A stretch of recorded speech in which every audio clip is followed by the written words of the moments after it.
É o seguinte, com o crescimento aí do ambiente digital, com as redes sociais, uma crise pode acontecer e desmoronar a reputação de uma marca assim, segundos. Quer saber como é que o brand pode te ajudar nisso? Vem com a gente depois da vinheta. Bora lá!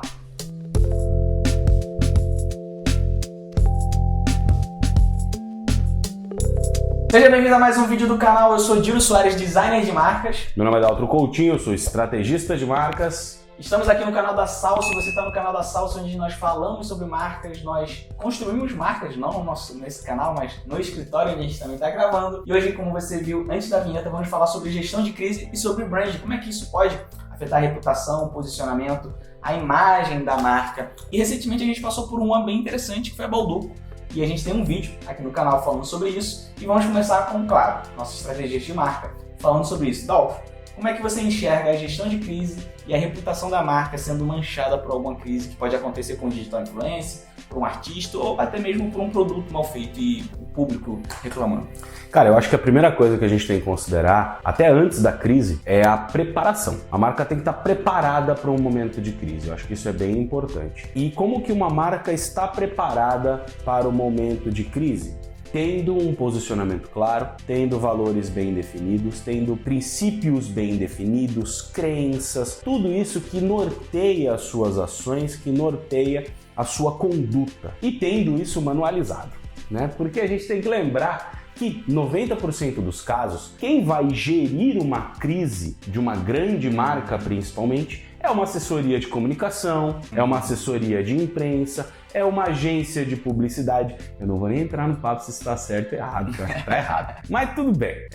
Mas geralmente são terceiros que vão lidar com isso. Algumas grandes marcas até têm isso internamente, mas ainda internamente esses agentes eles acabam servindo muito mais como aprovadores do que pautadores, né, do que executores de fato. Então eu tenho lá minha equipe de assessoria interna, mas eles contratam assessorias que vão gerar os materiais para mim. Especialistas naquilo. Né? Exatamente. E eu sirvo como um aprovador dentro daquele material. Então acho que o mais importante também é definir tudo isso. Eu tenho os manuais para isso, para que essas equipes possam ser bem direcionadas, elas possam fazer um bom trabalho de acordo com os meus valores, os meus princípios, as minhas crenças, o meu propósito. E aí beleza, agora chegamos à crise. Deu merda, achamos o momento da crise. Se você tá no mundo da lua, o caso da Bauducco é o caso do Emicida, né? Exatamente. Que a Bauducco lançou a campanha do seu novo posicionamento e da sua nova identidade visual. Era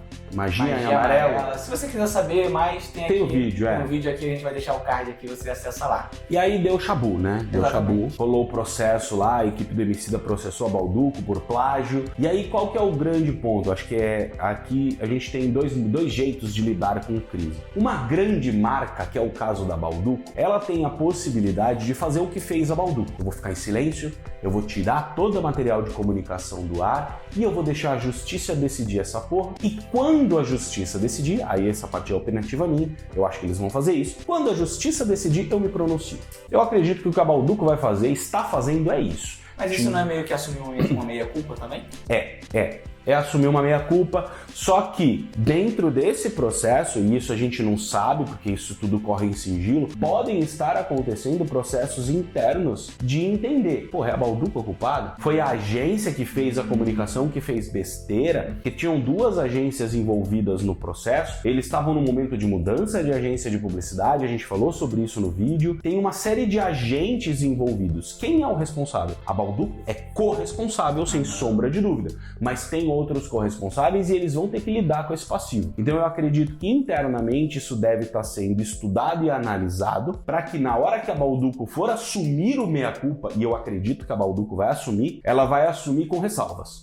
Ela vai assumir, sim, aconteceu, nós assumimos que isso aconteceu, porém, o processo foi esse, aconteceu assim, quem propôs isso para nós foi a agência tal, dessa maneira, piriri, e nossa equipe jurídica foi assegurada de que nós não teríamos problema. Então, eu acho que a Bauducco vai fazer isso. Isso é uma forma de fazer isso, desde que você seja uma marca grande. E você vê aquilo que você falou, tá ligado com o posicionamento dela de ser algo familiar, amigável. Você não tá vendo ela indo pras redes sociais brigar. Não, nunca brigou. Em nenhum momento eles brigaram. Em nenhum momento. Já foi, retirou da música, não tá mais no Spotify, retirou tudo isso e pronto. É como se a campanha nunca tivesse existido pra Bauducco. Eles continuam fazendo as outras comunicações deles e vida que segue. Só que, aí entra aquele ponto, né? Isso só é possível porque é a Bauducco. Então, tipo assim, o panetone da Bauducco continua sendo vendido. Continua. A bolachinha, o pão de mel, o biscoito. A bolacha, porque também tem coisa pra vocês que é bolacha, né? Tem. Então, a bolacha, o biscoito, o pão de mel, todos os produtos da Bauducco continuam sendo vendidos e vendendo muito bem. Certamente teve algum passivo, principalmente nas primeiras semanas ali. Certamente teve problema, mas nos resultados comerciais eu duvido que isso tenha sido um impacto tão relevante. Então, assim, eu não vou ter um passivo de faturamento, mas eu corro o risco de dar uma resposta, uma sapatada, e depois ter que arcar com o custo jurídico disso se eu perder um processo. Então não vale a pena, vale mais a pena eu ficar quieto. Porque pelo menos eu perco uma vez só. Até porque, vamos ser honestos, todo mundo falou da notícia quando aconteceu. Tanto que a equipe do Emicida continua lembrando do negócio o tempo todo, porque eles sabem. Sabe o que vai acontecer? Esse processo ele vai ser resolvido daqui a um ano. O processo todo. E se a Bauducco perder, a nota falando que a Bauducco perdeu vai ser desse tamanho assim nos portais. Porque ninguém se importa mais. Porque todo mundo já esqueceu a notícia. Essa notícia não é mais um hype. E se a Bauducco ganhar, a Bauducco tem poder o suficiente de fazer com que isso se torne notícia grande. A gente aqui não tá falando se é certo ou se é errado. Não, de maneira nenhuma. Essa é a questão. Tá falando da realidade que pode acontecer. Exatamente. A gente fala do mundo como ele é, não como ele deveria ser. A Bauducco fez o que fez porque ela pode. Agora, vamos para um outro cenário. Você que está assistindo o nosso canal, que usa o nosso canal para aprender um pouco mais sobre branding, para aplicar na tua empresa. E se isso acontece com você? Você pode ficar em silêncio? E aí? Eu sempre penso isso. Você pode ficar em silêncio? Vamos supor, a gente está negociando com uma empresa que é uma clínica odontológica. E aí, o Felipe Neto foi na tua clínica odontológica e foi mal atendido. E aí ele faz um post sobre isso. E aí ele faz um post no Twitter descascando a tua clínica. Você fica em silêncio? E aí? Como é que faz? Porque você não tem o poder do Felipe Neto. O Felipe Neto tem o poder de te destruir, mas você não tem o poder de responder. Consegue fazer um linchamento virtual ali rápido. Vai acontecer um linchamento virtual, em 2 dias a sua marca foi pro chapéu. Se você é uma pequena marca, aí vale analisar posicionamento. Então, qual é o meu posicionamento? É de conciliadora. Então, beleza. Primeiro que o seu papel como uma marca conciliadora, porque geralmente esses influenciadores, antes deles usarem isso, porque eles sabem que eles estão dando um tiro de bazuca numa formiga quando eles fazem isso, geralmente antes disso acontecer, eles entram em contato com a empresa, tentam conversar com assessoria, tentam conversar com o administrativo para conseguir resolver o negócio. E se a tua marca é uma marca conciliadora, resolva antes de dar merda. Mas vamos supor que ele não tenha feito isso, que ele seja um idiota e que ele não fez isso, ele nem tentou resolver, ele só foi lá linchar você virtualmente. Ele quer ali crescendo na polêmica. Exatamente. Tente resolver mesmo assim. Chama o cara para uma conversa, chama um cara para um bate-papo. Salva esses prints. Salva os prints todos e tudo mais. Tenha os relatórios das conversas que a sua marca teve com ele, da experiência que ele teve. Peça desculpas, atenda-o novamente, atenda melhor se o seu perfil for conciliador. Se o seu perfil for combativo, um arquétipo do Fora da Lei, entra na briga e tente tirar o melhor possível dessa briga. Porque a gente já viu isso também, marcas que crescem no cancelamento. Então tente tirar o melhor possível dessa briga, falando que ele tá errado, mas aí é o teu posicionamento que vai guiar o que você deve fazer ou não. Ou seja, você não consegue fazer uma gestão de crise alinhada com o seu posicionamento se você não tiver um. Você não consegue fazer isso, não existe. Você só vai ficar ali reagindo ao que os outros estão fazendo, e esse é o pior jeito de lidar com uma crise, porque aí você vai com certeza encontrar os piores cenários possíveis, porque se você está só reagindo, se não há um planejamento, se não há um plano, a decadência é garantida.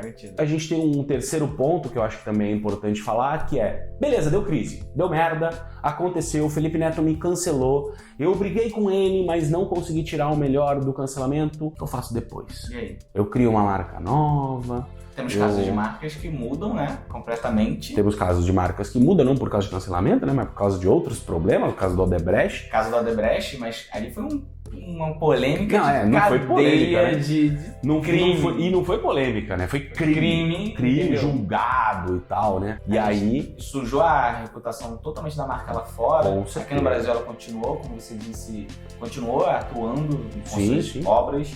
Mas, para ter essa reputação ainda mantida lá fora, ela mudou de nome, não mudou de marca.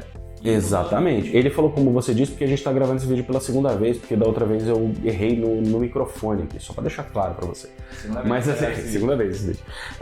Mas sim, é exatamente isso. A Odebrecht aqui no Brasil ela é uma empresa que vive de licitação. E para licitação você não precisa de uma marca forte.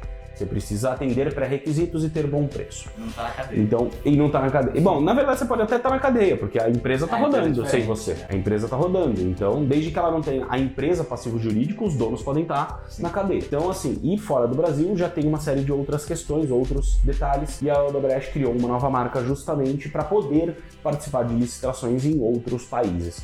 Porque lá o problema dos sócios é relevante. Então, assim, mas considerando uma pequena marca, eu acho que a Odebrecht é um caso, mas é um caso bem específico e, de novo, de uma marca com muito dinheiro. Você pode ter a sua padaria da região e você e um influenciador da sua região foi lá e ele decide te queimar. O que faz nesse cenário?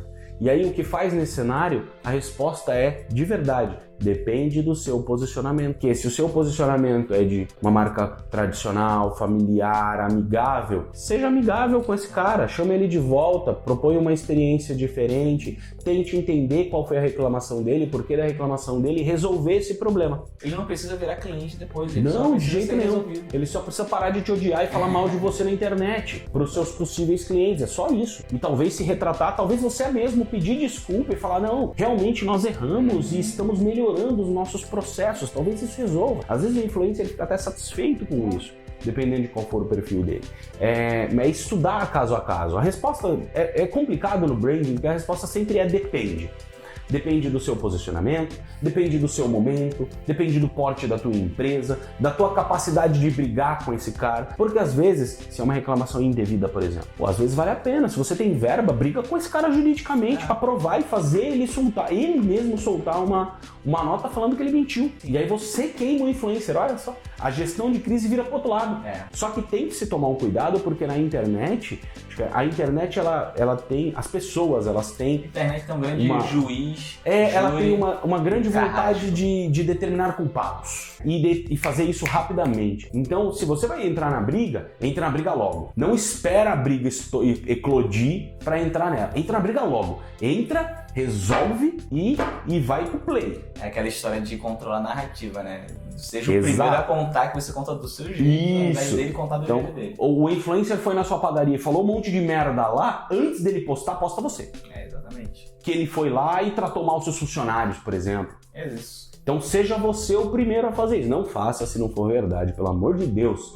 Mas se for verdade, faça, porque senão você corre o risco desse passivo.